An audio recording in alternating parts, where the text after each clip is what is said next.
everyone, it's Carter, and welcome to this episode of Making It Up, the conversation series between writers.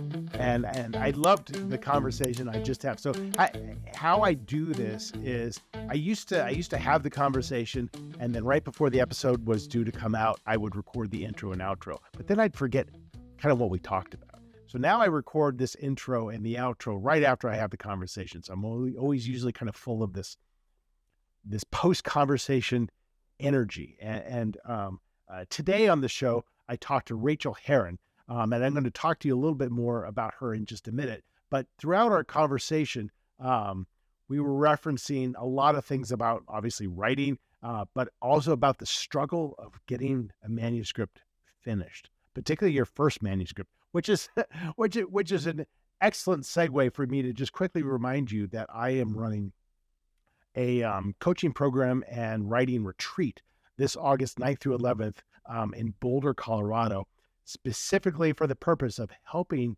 motivate you, give you somebody to have accountability for, and give you some tools and tips of the craft to get that first manuscript written. It's called The Gentle Novelist.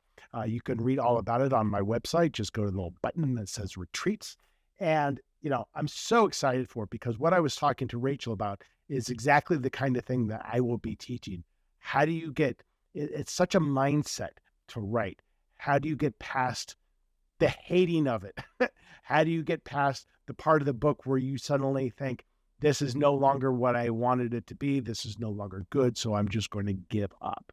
And the dirty little secret is everybody goes through that. The trick is pushing past that to the other side, because your book is never, ever, ever, ever going to be perfect, but it can be completed and you can make it good. But there's a mental hurdle that you have to go through to get to that point. And I can help you with that. So please check that out. So going back to Rachael, Rachael's awesome. Rachael, and she also writes under the name R.H. Herron, and also her name, Rachael Herron, because she has written she's written within different genres. She's got nonfiction memoirs, romance with a couple different publishers, mainstream fiction, and thrillers. I got to know her through her thriller writing, particularly with her debut thriller book, which was called Stolen Things, and her most recent book, which has an awesome cover. It's so creepy. It's called Hush, Little Baby, a book that she told me she loves. And that's a good thing. A lot of times it's very hard to love your book, but she's very proud of it, and that's super important. But what's fantastic about Rachael is she's so transparent and she's so honest about the life of a career writer and the ups and the downs, and how you deal with rejection, how you deal with a book not earning out its advance, and then all of a sudden, maybe that publisher doesn't want you anymore. How do you deal with an agent when you're saying that you want to self-publish something? Super practical advice. She's just, very, like I said, very honest. And I think that's a huge thing for writers to hear, because a lot of times, the life of a writer of a published writer, it seems very opaque sometimes. Like you don't really understand what that means. And obviously it's variable for different people. But the reality of it is, it's not an elegant life for most of us, but it's an exciting life. And Rachael really breaks it down nicely. So I love talking to her, and her books are fantastic. She's a great thriller writer. Check her out. This is my conversation with Rachael Herron.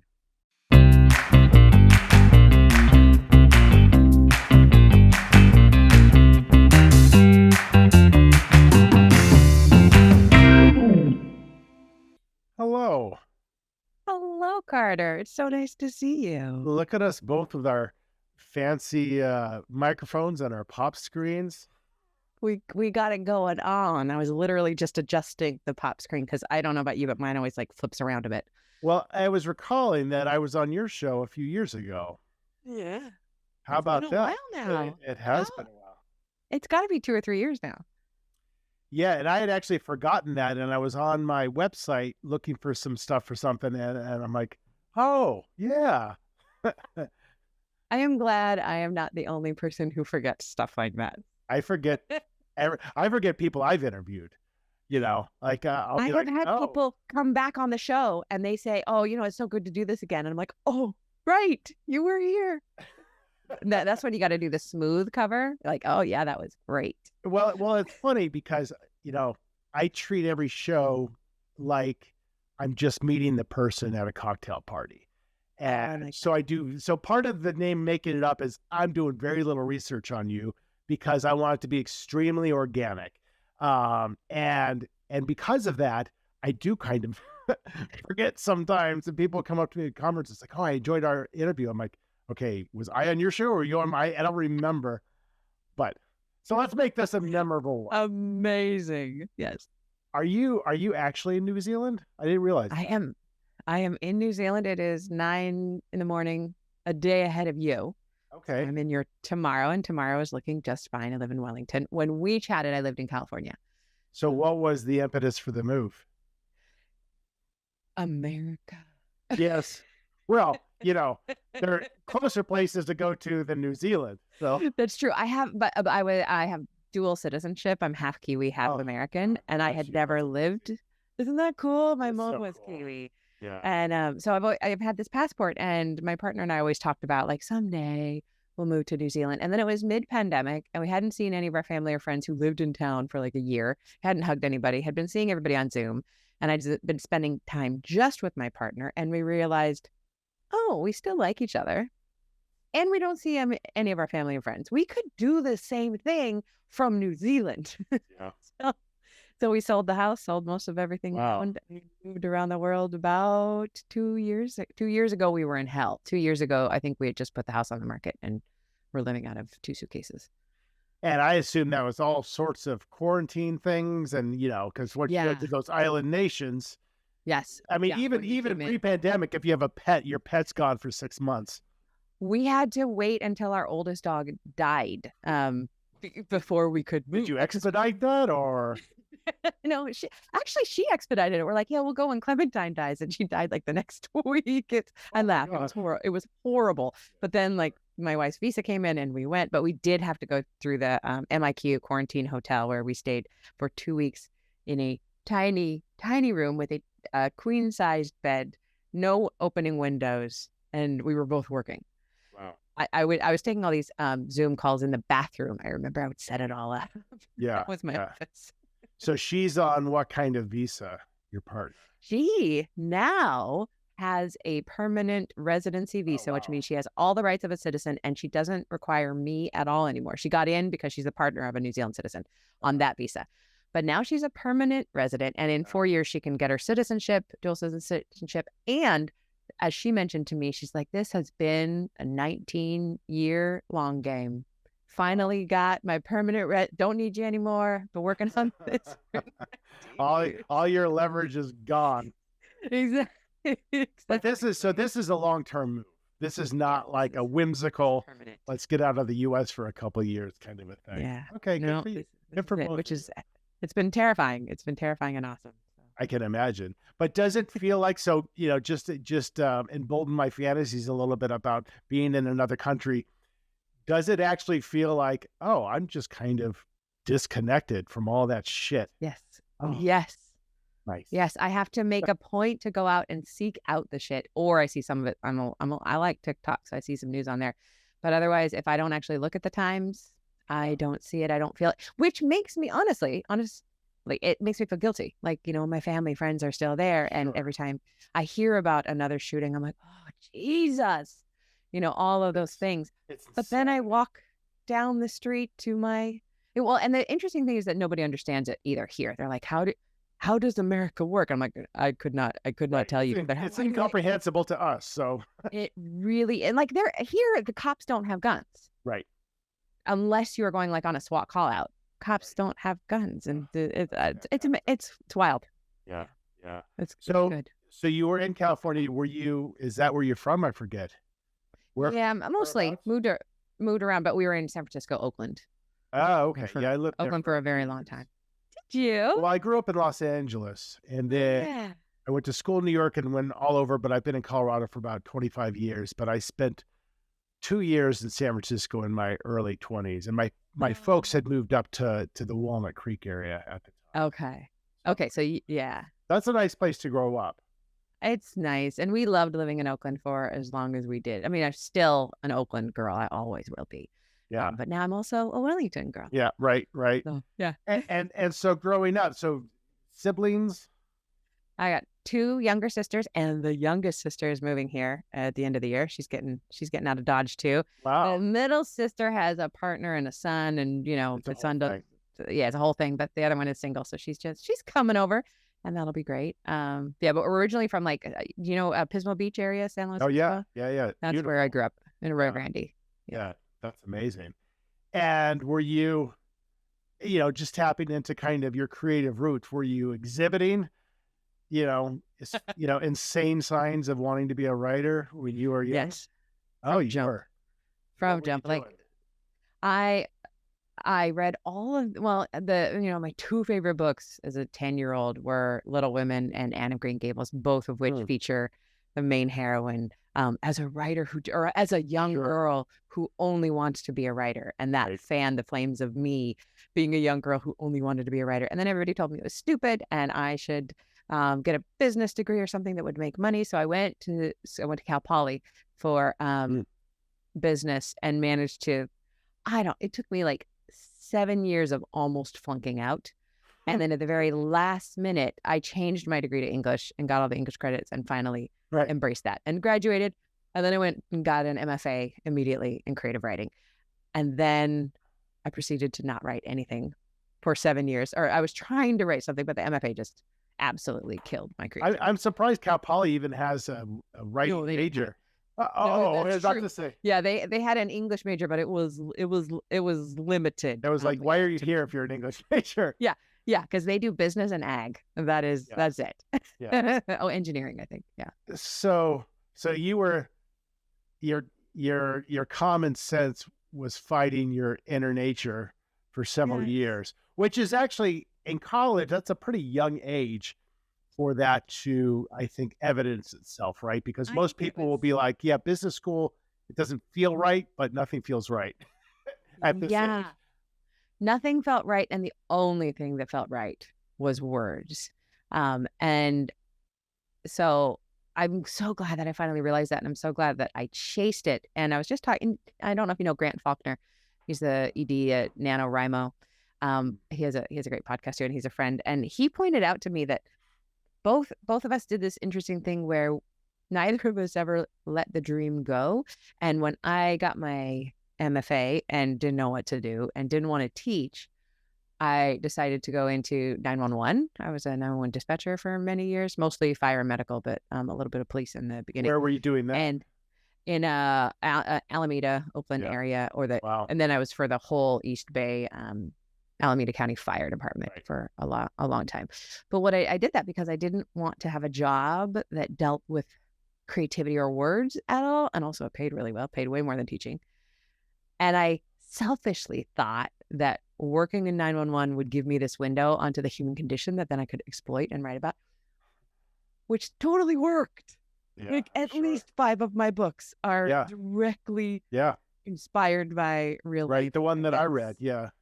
Probably, yeah. Yeah. That was probably Stolen Things. Yeah. Oh, yeah. That was about Yeah. the police department. Yeah. So I had a little bit of knowledge about the inner workings of a police department and what kind of chicanery and can happen. I Yeah. don't even know if that's how you say it. Chicanery. I don't know.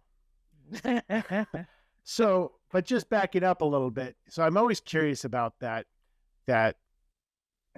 awakening, because I contend that if you are, I really believe that some people are just born to be, and I hate to use the word, but I don't know a better word, but storyteller, and that can manifest itself in different ways. And if it's going to manifest itself professionally, and if you're meant to do it professionally, it's going to burrow through your skin and come out at some point in your life, despite all your efforts to fight Yeah. against it, like getting a business degree. But it Yeah. sounds like for you, that started happening early, even though you sound like you were fully aware that the life of being a writer or specifically a novelist is Abject poverty. right. There's no reason to do it unless you're like independently wealthy. Um, but so you changed your degree, and then your MFA, I assume, focused on creative writing. Yes, but I'll always say this, God bless Mills, etc. But my back in the day, this was 20 plus years ago now, when I got my MFA, they were training in beautiful language. I learned how to write lyrically. I learned how to take critique. I didn't learn how to write a book. My master's thesis was 150 pages of a novel. It wasn't even a whole novel.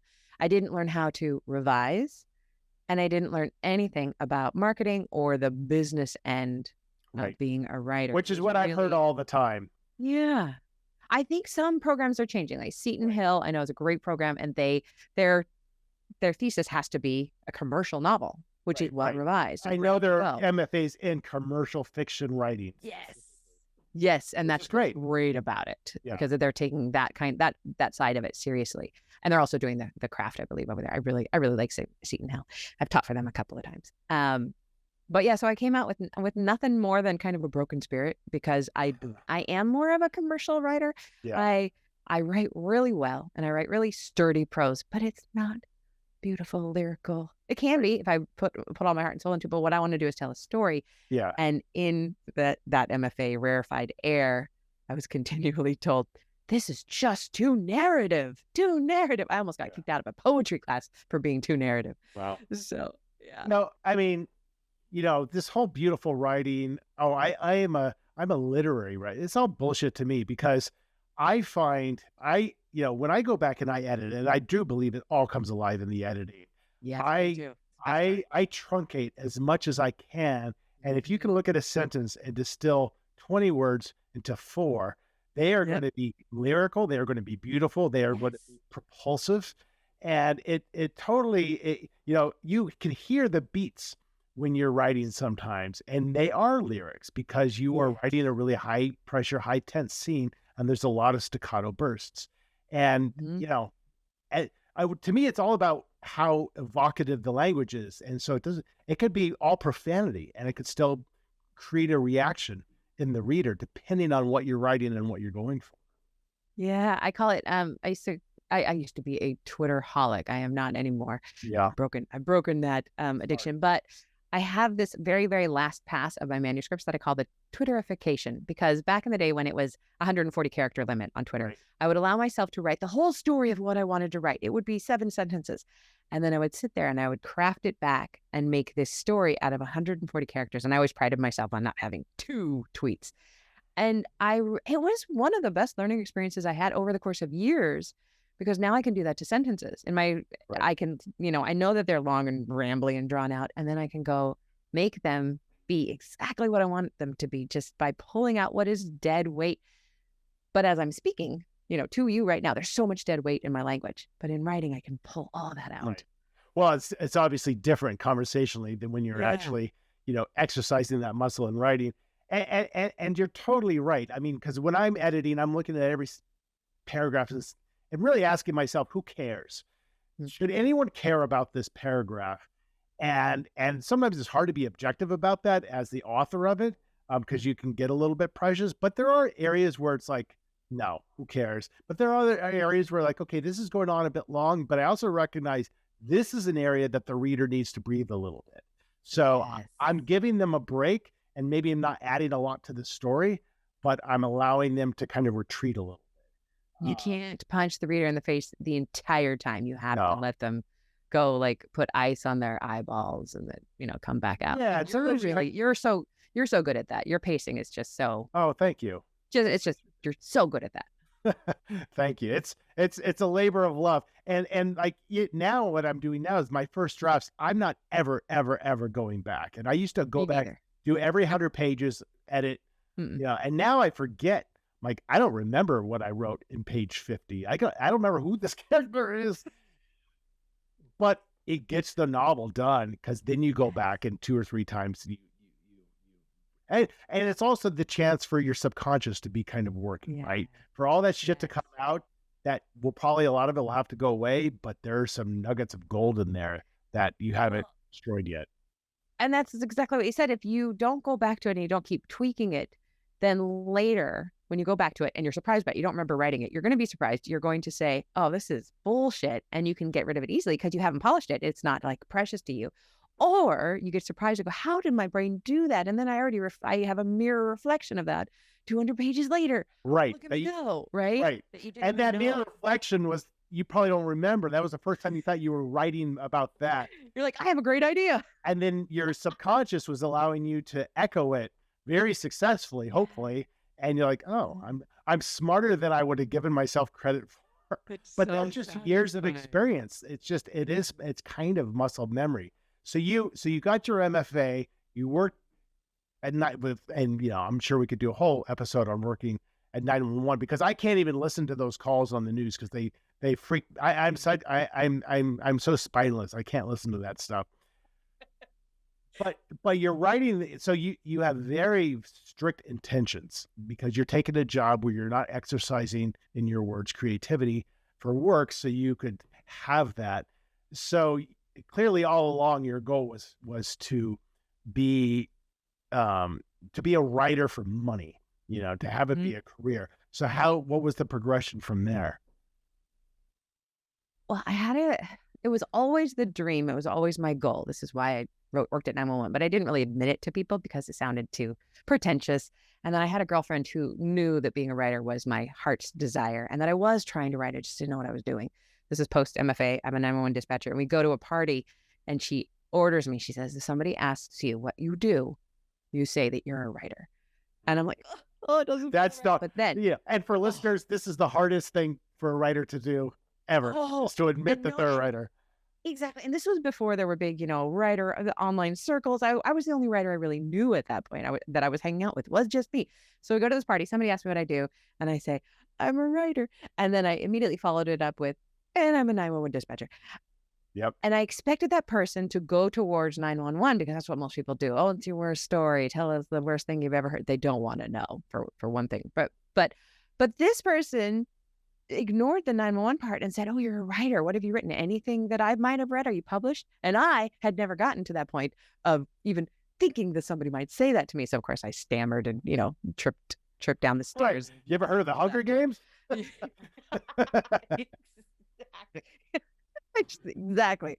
But from there, I kept trying to write books and kept failing. And then in 2000, failing to finish anything. I just was not a finisher. But in 2006, my middle sister came over and she was sitting on my porch, and it was middle October.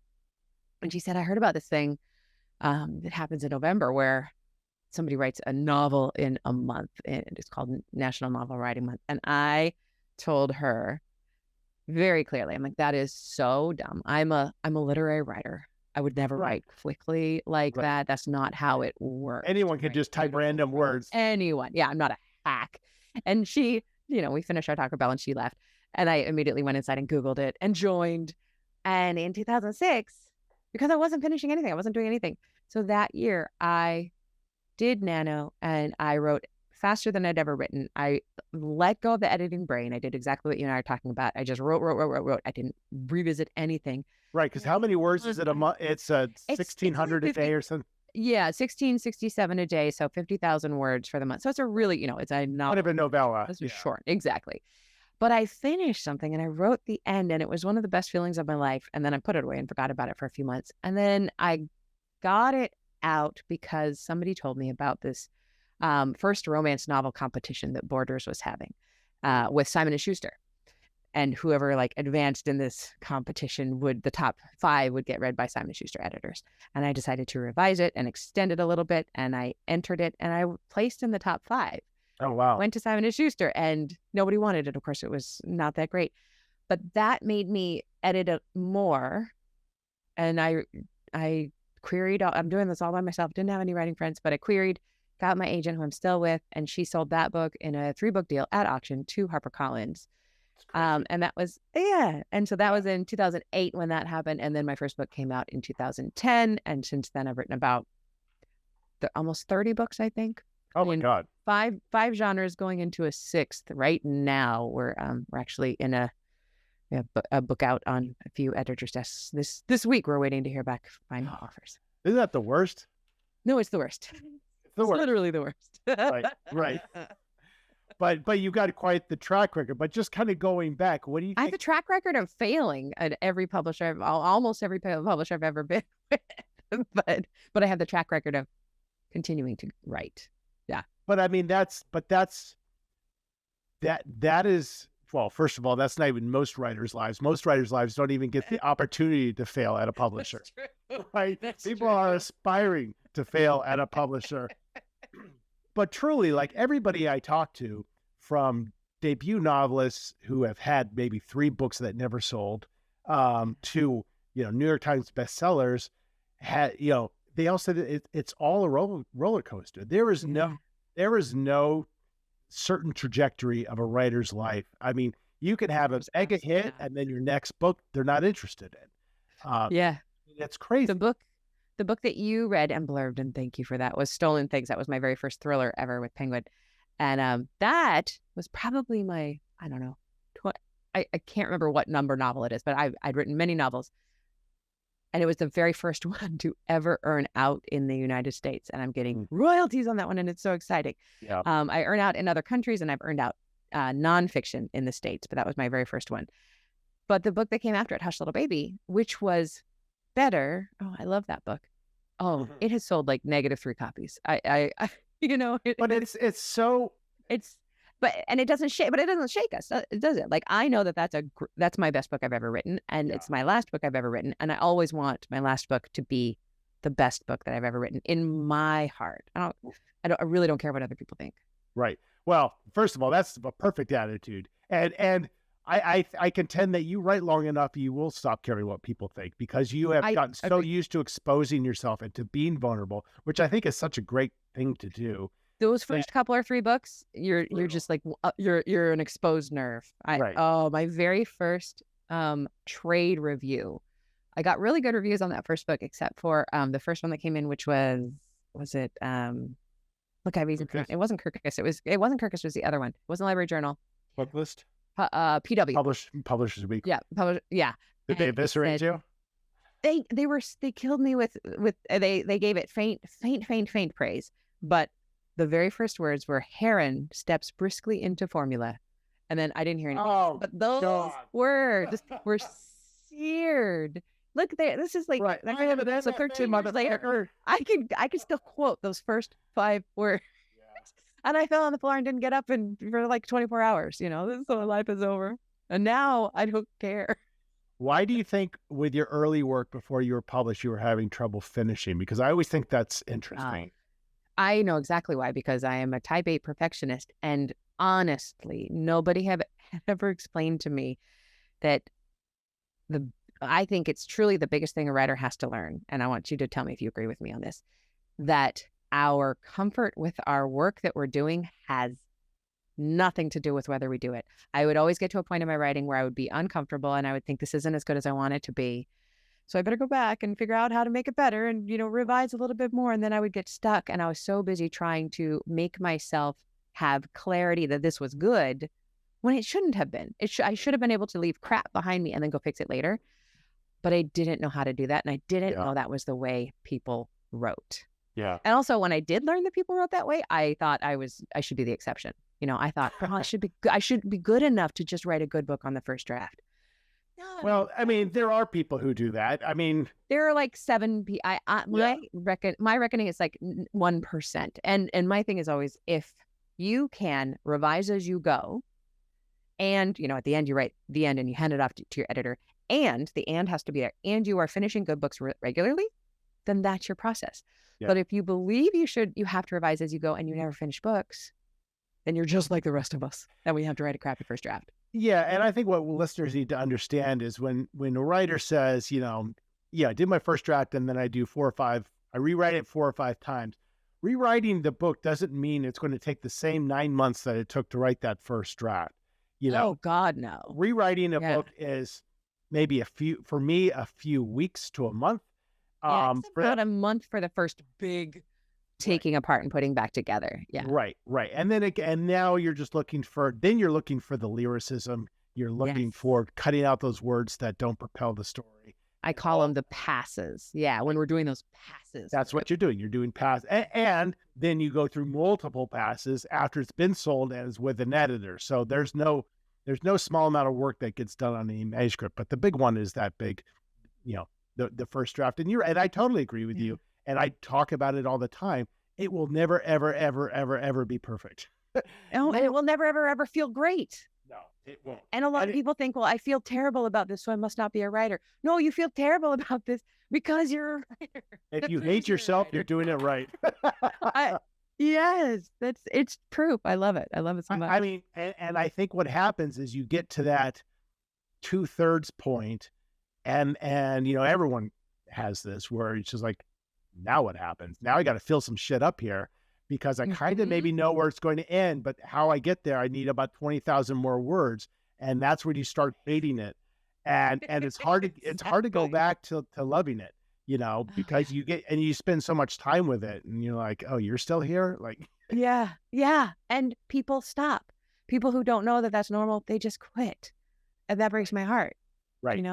Well, and if you're quitting because it's not good enough, I would also contend psychologically that maybe the passion's not really there, because how many times you go to work out and you're like, I can't do another lunge. I hate this, but you still do it because it feels great when you're done and you're making your body better, but that doesn't mean you're going to love if you write because you want to love every minute, you're screwed.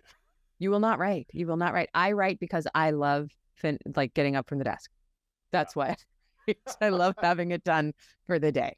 That's the best feeling. It's an endorphin rush. It totally is. And it might be 45 minutes, it might be an hour. And then when you have it done, you're like, I just knocked out 500 to 1,000 words. They're okay, but I did it. And, and I enjoyed doing it, hopefully. And if I didn't, at least they're done. And for most of us, that's the most important thing we do all day. So when we get it done, it's just that it is that endorphin dopamine rush. This is the one thing I needed to do. My brain is telling me, and then you do it and it's done. And then you can go enjoy whatever else happens in the day. Right. And I think the other difference is, I think what's also hard for writers, at least in my experience, is if you have a day job, depending on what that day job is, you can multitask. You can, this is good enough to turn in. Yeah. When you write, it's so much like meditation to me, in that you have to be fully present in the moment, which is a really difficult thing to do, is to be like undistracted and fully present and allowing yourself to be vulnerable in your writing, and also making sure you're not allowing yourself to just accept, you're like, okay, I wrote this. I know that sucked. I will have to address it either now or later, but I can't just let this slide. And there's almost any other part of your life, you can kind of things can be kind of good enough, so it makes it exhausting. I do. And it's difficult. It's difficult to keep all these other thoughts out and focus on kind of nothing, focus on your breathing. I also meditate at night when I'm asleep. I listen to sleep meditations, and it allows you to just kind of have your brain focus on the unfocusable. Yes. Hard thing to do. Can I tell you my theory about why meditation helps writers so much? Yes, please. And I'm talking probably like you are about secular meditation, where we are sitting down or lying down or whatever, and we're training our mind to focus on something, whether it's the breath or open awareness or whatever that is. So there's just only a couple steps. You focus on something, the candle flame or the feeling of the breath coming out of your nose, and then you get distracted. Those are the 2 steps of meditation. And the magic of meditation is the noticing you got distracted and coming back to your breath. Right. And then you get distracted 0.5 seconds later, and you notice it 20 minutes later, and you come back to your breath. And every time you notice that you've been distracted, to me, that's the magic of meditation. That's the push-up for our brain. Every time we notice, we're doing a tiny little push-up. And when I am meditating regularly, my writing life is so much better, because while I'm writing, my brain says, squirrel, groceries, it's too hot, I'm hungry, my tea's cold. But my brain has those little push-ups. It has been doing these little workouts that says, that's okay, go back to the writing. That's okay, go back to the writing. And it feels exactly the same way in the brain. Would you agree? Totally. And the key, the 2 words that you just said are the key, is that's okay. Like, while you're meditating, if your brain runs off, and you go back to it, you're not, self-flagellating and killing No, yourself. Like you're it's like, part of it. That's be the push-up. curious You get about to be proud of it. it. Right. You're like, Right. good job, brain. I'm I very mean, strong because I did that 75 times in the last minute, totally. So I'm running a writer's retreat in August this year, and it's called The Gentle Novelist. And the gentle part is being like, yeah, it's fucking hard. That's okay. It's okay to admit that it's hard, and it's okay to be scared of writing an entire manuscript. And let's embrace those fears and let's understand those fears and get you to where you want to go naturally. I'm on your list and I saw that coming out and I just thought that was so great that you're doing that. And what you're doing with that and what I try to do in my teaching is dispelling this romantic myth of the writer who is a true writer who goes to the desk and writes a chapter and it feels great. And this is going to be the one. And then they go away and they have a beautiful day in their Rolls Royce and their champagne dinners or whatever. But there's no writer like that. This is like digging in mud. It's what does it say? Joyce Carol Oates says it's like writing the first draft is like pushing a peanut across the kitchen, very dirty kitchen floor with your nose. Right. That's what it's not romantic, and you're really killing that. You're killing that romantic idea and being gentle about it and saying it's not always that fun, and that's okay. That's right. okay. And your book might suck. That's not saying but the hardest if it's great and it gets published, it might fail. And that's okay too. Right. Keep going. Because just the mere act of writing one draft of a fully fledged novel, as good or bad as it is something 99% of the world's population will never do. And if that's your dream and that's what you want to do, the dirty secret is it's actually not that hard, but it's a mindset more than anything else. And it's taken me 20 years to learn that mindset. Okay, so it's also taken me 20 years to learn that mindset. Do you think that this is something that can help newer writers understand it? Or this is an honest question for you because I think about it all the time. Or is it something that people have to learn the hard way? I think it's both. I mean, I very stubbornly, when I started writing and I came out of writing from literally nowhere with zero background, zero interest, zero aspirations to write.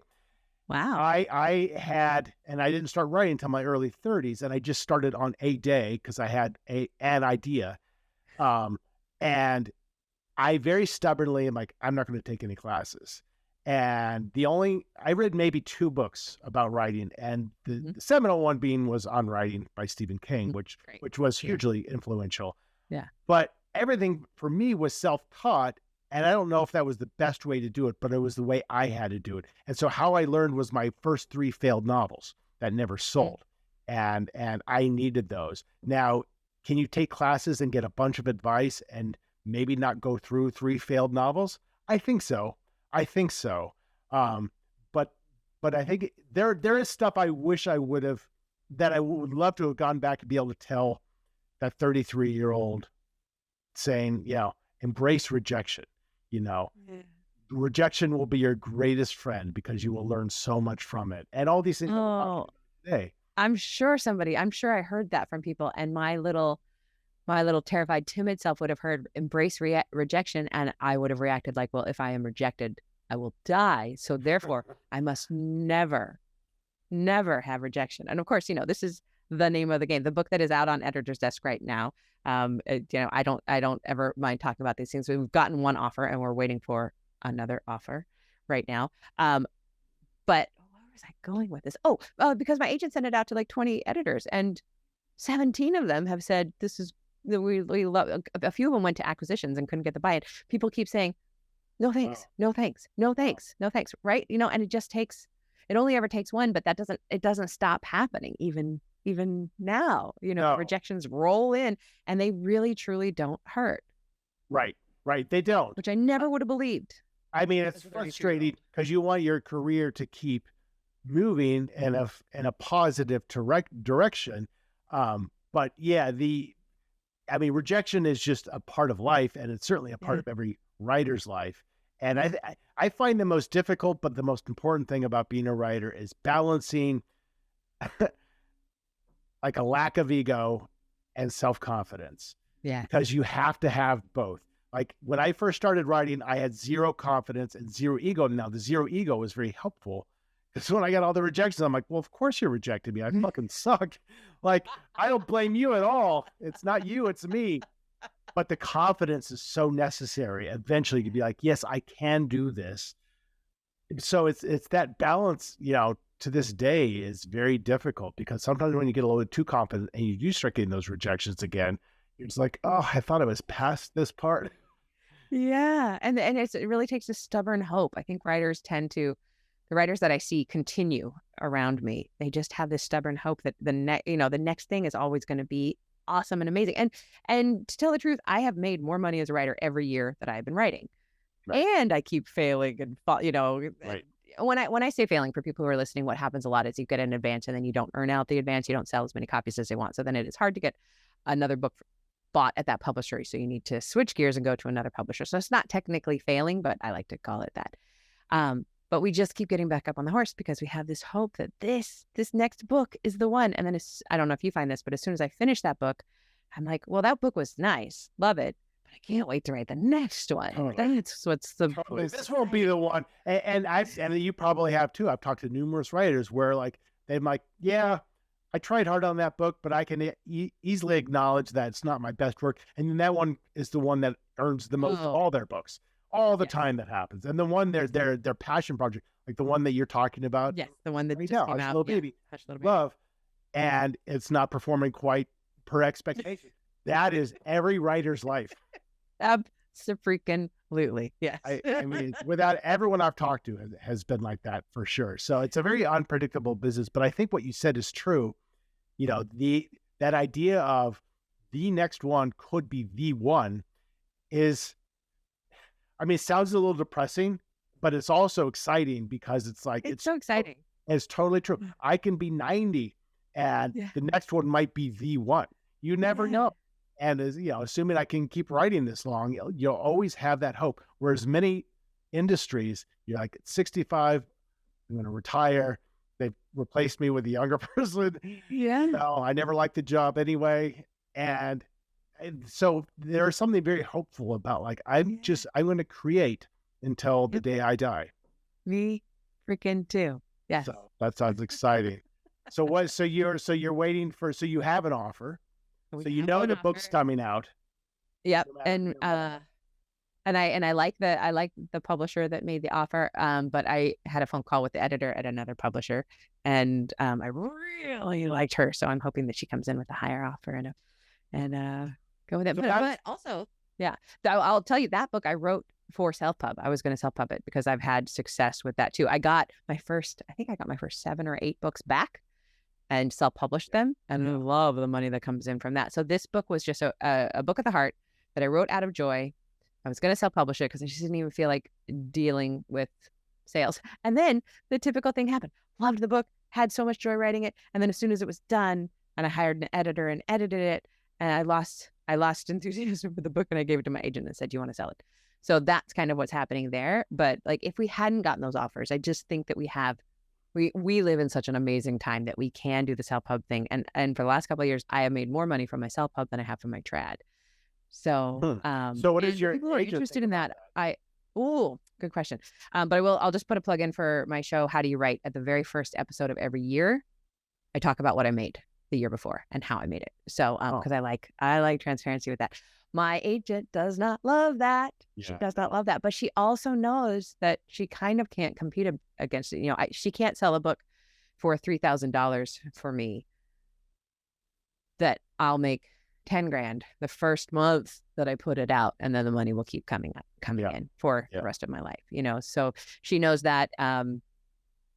There's a memoir that I've written that she has looked at and that I just kind of need to take back from her because I really do want to self-publish that one. But I don't know if you understand, like that's not so scary, Totally. It's scary to do that. But I think, and I don't have any experience self-publishing, but my observation has been somebody like yourself with an established name and an established track record, that's often, mailing list. And that's often a very smart route because obviously the percentages are vastly different when you self-publish. Somebody who's only ever self-published, that's, I think, more of a struggle. And a lot of times I've evidenced people who have self-published shitty books and now they're out there and you can't take them back. And now if you want to be traditionally published, it's kind of a scarlet letter. that, It's I think it's less of a scarlet letter than it used to be, because traditional publishing is realizing what good self-publishers can do. But I also feel like with the oncoming AI onslaught, that's just going to get real muddy out there too. So I think that self-publishing is going to take a big knock with AI coming. That's my uneducated guess. Yeah, AI scares me. Me too. I lost like 3 nights of sleep one week. I just feel like, because you always think as a writer, your profession is sacrosanct a little bit. Like there's always going to be people writing. There's always going to be people with great stories to tell. And then you wonder, like, are we going to be replaced by AI? Like, who knows? Who knows? So I like to think no. And I like to think that it really is about voice, and an AI could approximate and guess a voice that might be like mine, but it will never have the lived experience that I do. Right. And I think that you and I are at a good place. But what about the 20-somethings who want to be writers? Oh, I'd be losing my shit. Or I even wonder about the people who, the very famous authors who then bring on a team of writers to publish under authors' names. Why don't I have AI write my next book in 3 weeks rather than, 3 months? And it happens all the time. And that's a really, really good question. So I don't know. I just stick my head in the sand on that one. My head is in the sand, and I know it's going to work. I know it's going to work out. Cardinal, thanks for bringing it up. Well, let's do something that AI probably won't do too well, which is we're going to do an impromptu storytelling before. Yes, please. I've been looking forward to this. I've been really enjoying your show, and always so fun to listen to. It's always nerve-wracking, because I'm always, not only do I have to do it every time, I have to what's this person going to do? And 98% of the time, like, this is great. Sometimes just like, oh, this is a struggle. Let's do speed rounds, then we'll just try to do it. So we're not going to edit ourselves. No, there's no editing. So I picked 3 books here that I'm going to have you choose one of. So I've got Stephen White's Missing Persons, Tell No Lies by Julie Compton, and Lars Kepler, The Mirror Man. So let's go with Julie. Okay. So give me a page between 1 and 350. 348. Oh. Those last pages. And then I am going to find a sentence real quick. Yeah. I'm just going to read this one. This is a good one. And then you give me a couple sentences and we'll go for a couple minutes. He was afraid to ask the one question he needed to ask. Where were you last Tuesday night? Those words have been formulated in his head and repeated over and over ad nauseum. But to actually say them out loud, he found it tremendously difficult, because he so didn't want to know the answer. And as the words escaped his lips, the look on her face did not confirm what he thought would be the truth. Instead, the look on her face showed that he had no idea what had really happened that Tuesday night. He thought it had been all blood, all gore, all pain. But instead, the look of rapture that flitted across her face at the word Tuesday made him wonder. You know where I was, she said. That was the moment we both became free. It was everything he could have ever dreamed of. And it was the worst night of his life. He was entering hell for good. He would never escape, and he'd never wanted to be anywhere else. He reached out his hand. Her hand was warm in his. Where should we go next? He asked.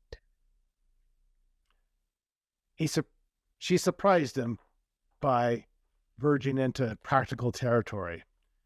We have to do something with the body, she said.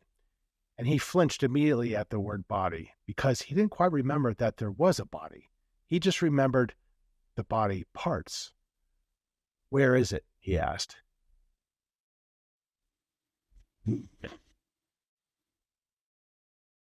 I forgot to tell you, she said.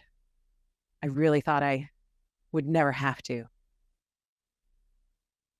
But the second body is the one that we have to deal with. I'm sorry, I misspoke. The second body is the one that I will have to deal with. He didn't even feel the steel entering his lungs. Oh, we're calling it there. Wow, poor guy. He was just trying to help. Dead. Goodbye. Wow. Talk about no editing. We just went straight for the knife in the lungs. Jesus Christ. I love it. Poor fella. Well, Rachael, what a pleasure catching up with you and being able to talk shop in great detail with you during this call. So I was just going to congratulate you on all your success, and I'm keeping my fingers crossed for this week for those other 2 offers to come back and be like, oh man, we are going to buy the shit out of this book. Thank you so much for having me. This was so fun, Carter. All right. Take care, Rachael. Bye. Bye. Thank you. So that's it. That's my conversation with Rachael Herron. And I will tell you that storytelling at the end could have gone on a lot longer. I had a lot of ideas. I'm sure she had a lot of ideas. And I'm kind of glad I stopped it, because shortly after that, the internet started crapping out and we started breaking up. So I'm glad that didn't interrupt the actual storytelling part. But she is phenomenally creative, wonderfully gifted, and I love talking to her. Please go find out everything you can about her at her website, which is rachaelherron.com. You can see all the different books that she's written in the different genres. And then please head on over to my website at carterwilson.com, and you can sign up for my writing retreat this August 9th through 11th in Boulder, Colorado. It's going to be amazing, so please check that out. And you can check out any appearances I have, and you can find all the links to buy my books. So that's it for now. Thanks as always for watching and or listening. I always love doing this, and I hope you are enjoying them as well. More episodes coming out soon. In the meantime, take care.